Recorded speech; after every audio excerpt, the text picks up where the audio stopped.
नमस्कार। आज हम एक बहुत ही गहरे और सच कहूं तो रोंगटे खड़े कर देने वाले प्राचीन रहस्य पर बात करने वाले हैं। एक ऐसा रहस्य जो सदियों से हमारी संस्कृति और कहानियों का हिस्सा रहा है। आज का हमारा पूरा फोकस उन 7 महान आत्माओं पर होगा जिन्हें ग्रंथों में चिरंजीवी कहा गया है। मतलब 7 ऐसे प्राणी जो अमर हैं और जिन्हें कलयुग के अंत तक इसी धरती पर रहना है।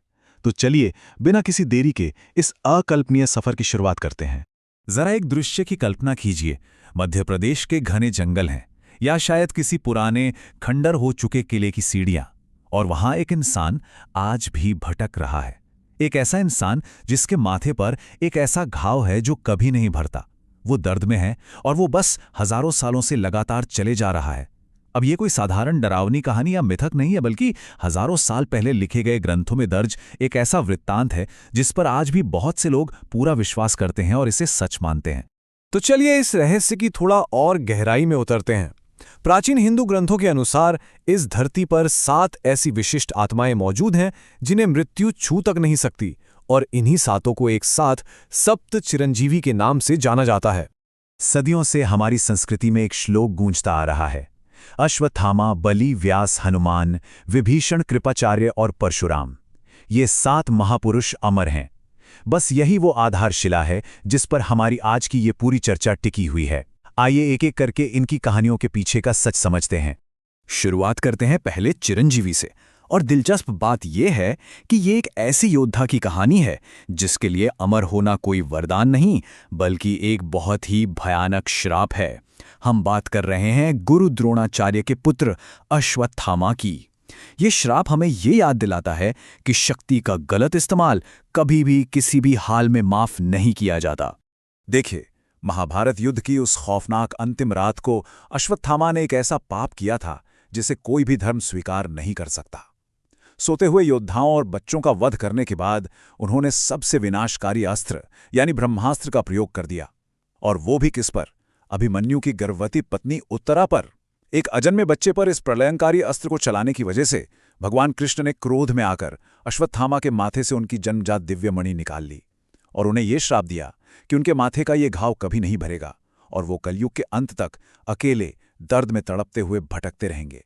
अब ये बात सच में हैरान करने वाली है कि अश्वत्थामा को सदियों से देखे जाने के दावे लगातार किए जाते रहे हैं। जरा इस टाइमलाइन को देखिए।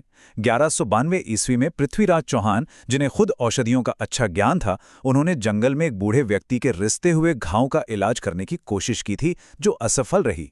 फिर 18वीं सदी में स्वामी नारायण के माता पिता ने एक रहस्यमयी साधु को अपने घाव के लिए हल्दी मांगते हुए देखा था। और हैरानी की बात यह है कि ये सिलसिला आज भी नहीं रुका है। आज भी मध्य प्रदेश के असीरगढ़ किले के शिव मंदिर में हर सुबह पूजा किए हुए ताजे फूल मिलते हैं और कई स्थानीय लोग दावा करते हैं कि उन्होंने रात के अंधेरे में एक ऊंचे कद के इंसान को दर्द से कराते हुए भटकते देखा है। खैर, अब उन चिरंजीवियों की तरफ बढ़ते हैं जिनका अमरत्व किसी सजा का नतीजा नहीं है, बल्कि उनकी निस्वार्थ भावना, उनके कर्तव्य और उनकी अपार भक्ति का प्रतीक है। आइए इन रक्षकों के बारे में जानते हैं। यहाँ इन 2 बिल्कुल अलग तरह की अमरत्वों की तुलना करना बहुत जरूरी हो जाता है। एक तरफ अश्वत्थामा का श्राप है, जहां वो अंतहीन दर्द में भटकते हुए अपने घाव के लिए हल्दी और तेल मांग रहे हैं। लेकिन दूसरी तरफ है असुर राज बलि का वो अद्भुत वरदान। राजा बलि ने अपना पूरा साम्राज्य, अपना सब कुछ भगवान विष्णु के वामन अवतार को खुशी खुशी दान कर दिया था। उनके इसी समर्पण से खुश होकर विष्णु जी ने उन्हें पाताल का राजा बनाया और ये आशीर्वाद दिया कि वो हर साल एक बार अपनी प्रजा का हालचाल जानने के लिए वापस धरती पर आ सकते हैं। इस नंबर को देखिए, 4 करोड़। ये कोई छोटा मोटा आंकड़ा नहीं है। ये उन 4 करोड़ लोगों की संख्या है जो आज भी केरल में हर साल पूरे जोश और उत्साह के साथ ओणम का त्योहार मनाते हैं। और सच कहूं तो ओणम सिर्फ एक फसल का त्योहार नहीं है, ये पूरी की पूरी प्रजा का अपने उसी अमर राजा बलि के स्वागत का एक बेहद पवित्र दिन है। उन करोड़ों लोगों का ये अटूट विश्वास है कि उनके राजा आज भी अपनी प्रजा की खुशहाली देखने के लिए हर साल धरती पर लौट कर आते हैं। अब एक और रक्षक की बहुत ही अद्भुत घटना पर बात करते हैं जो सीधे हमारे आज के युग से जुड़ी है। बात है 1998 की, जब अयोध्या के हनुमानगढ़ी मंदिर पर एक बहुत बड़ा खतरा मंडरा रहा था। एक आतंकवादी ने पानी की मशीन के अंदर एक शक्तिशाली टाइम बॉम्ब छिपा दिया था। बम फटने में बस कुछ ही समय बचा था, तभी पुलिस ने देखा कि एक छोटा सा बंदर उस मशीन के पास बैठा है और बम के तारों को चबा रहा है। जब वो बंदर वहां से गया और बम निरोधक दस्ते ने जांच की तो पता चला कि उस बंदर ने असल में डेटोनेटर के तार ही काट दिए थे। और सबसे रोंगटे खड़े कर देने वाली बात, बम का टाइमर फटने से ठीक 3 सेकंड पहले रुक चुका था। क्या ये महज एक इत्तेफाक था? और देखिए, रक्षकों की ऐसी उपस्थिति कोई एक बार की बात नहीं है, इसका एक पूरा सिलसिला है। 1990 में जब अयोध्या में भारी तनाव का माहौल था, तब भी एक बंदर मंदिर के गुंबद पर भगवा झंडा लेकर बिल्कुल शांति से बैठा देखा गया था। और यही बात 2024 में भी सामने आई, जब रामलला की मूर्ति बनाने वाले मूर्तिकार अरुण योगीराज ने अपने काम के दौरान एक बंदर की शांत और ध्यानमग्न उपस्थिति महसूस की। और ऐसा सिर्फ हनुमान जी के साथ नहीं है। श्रीलंका के केलोनिया में स्थानीय लोग आज भी एक बेहद शक्तिशाली संरक्षक की मौजूदगी का अनुभव करते हैं। ये संरक्षक कोई और नहीं बल्कि विभीषण हैं, जिन्होंने अपने ही भाई रावण के अन्याय का विरोध करके धर्म का रास्ता चुना और अंत में श्रीलंका के रक्षक के रूप में अमर हो गए। तो अब आते हैं ज्ञान के संरक्षकों पर। कुछ अमर विभूतियों का काम युद्ध करना या सीमाओं की रक्षा करना नहीं है, बल्कि उनका काम है सदियों पुराने सर्वोच्च ज्ञान को सहेज कर रखना। आइए इन ज्ञान के संरक्षकों से मिलते हैं। यहाँ महर्षि वेदव्यास और कृपाचार्य की भूमिकाओं को समझना बहुत दिलचस्प है। महर्षि वेदव्यास वो महान ऋषि जिन्होंने वेदों को 4 भागों में बांटा और महाभारत जैसे विशाल महाकाव्य की रचना की।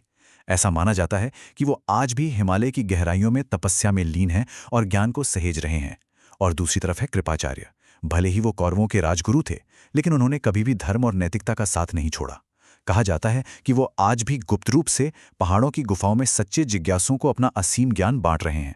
अब इस दावे को सुनिए, मैं महाभारत की हर बात जानता हूं क्योंकि मैं वहां था। सुनने में थोड़ा अजीब लगता है ना, लेकिन 14वीं सदी के इतिहास में एक बेहद रहस्यमयी घटना दर्ज है। कर्नाटक के एक साधारण से ब्राह्मण थे, कुमार व्यास। जब उन्होंने महाभारत का कन्नड़ अनुवाद शुरू किया तो वो कई जगह अटक जाते थे।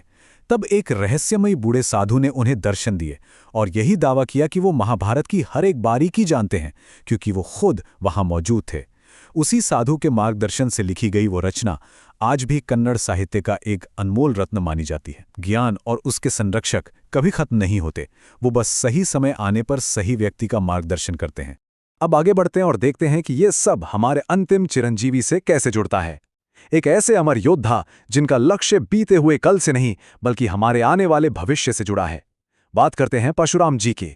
भगवान परशुराम भगवान विष्णु के 6ठे अवतार हैं और सच कहूं तो वो बाकी के चिरंजीवियों से बिल्कुल अलग हैं। वो एक ऐसे अजेय योद्धा हैं जिन्होंने अन्याय और अत्याचार के खिलाफ सीधा शस्त्र उठाया और अकेले ही इस धरती को 21 बार अत्याचारी शासकों से मुक्त किया।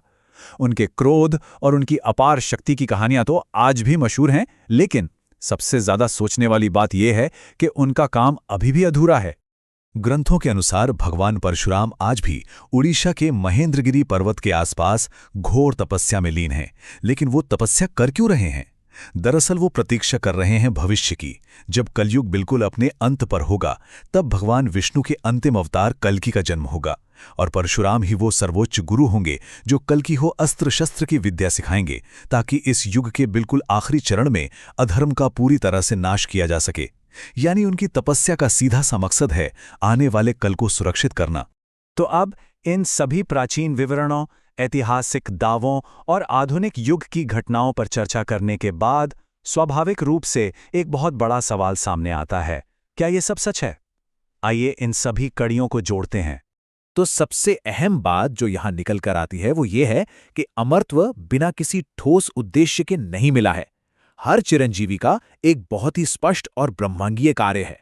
अश्वत्थामा को ही देख लीजिए, वो अपने पापों का अंतहीन दंड भुगत रहे हैं। राजा बलि अपनी प्रजा के साथ अपना आध्यात्मिक जुड़ाव बनाए हुए हैं। हनुमान और विभीषण अपने भक्तों और अपनी मातृभूमि की रक्षा के लिए खड़े हैं। व्यास और कृपाचार्य उस अनमोल ज्ञान को सहेज रहे हैं जो इंसानियत के लिए बहुत जरूरी है। और परशुराम भविष्य के मुक्तिदाता को प्रशिक्षित करने के लिए बिल्कुल तैयार बैठे हैं।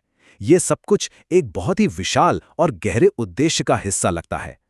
इस चर्चा के अंत में एक बहुत ही गहरा सवाल सामने आता है। पृथ्वीराज चौहान से लेकर आज तक के गवाहों के अनुभव और करोड़ों लोगों की इस अटूट आस्था को देखते हुए, क्या ये महान आत्माएं सच में आज भी हमारे बीच भौतिक रूप से मौजूद हैं, या फिर ये हमारी संस्कृति, हमारी आस्था और सामूहिक स्मृतियों की वो असीम शक्ति है जिसने इन विभूतियों को हमेशा हमेशा के लिए अमर बना दिया है। सच चाहे जो भी हो, पर एक बात तो बिल्कुल तय है कि जब तक ये कथाएं और ये आस्था जीवित हैं, ये चिरंजीवी कभी भी विस्मृति के अंधेरे में नहीं खोएंगे। आज के इस रहस्य की गहराइयों में हमारे साथ जुड़ने के लिए बहुत बहुत धन्यवाद।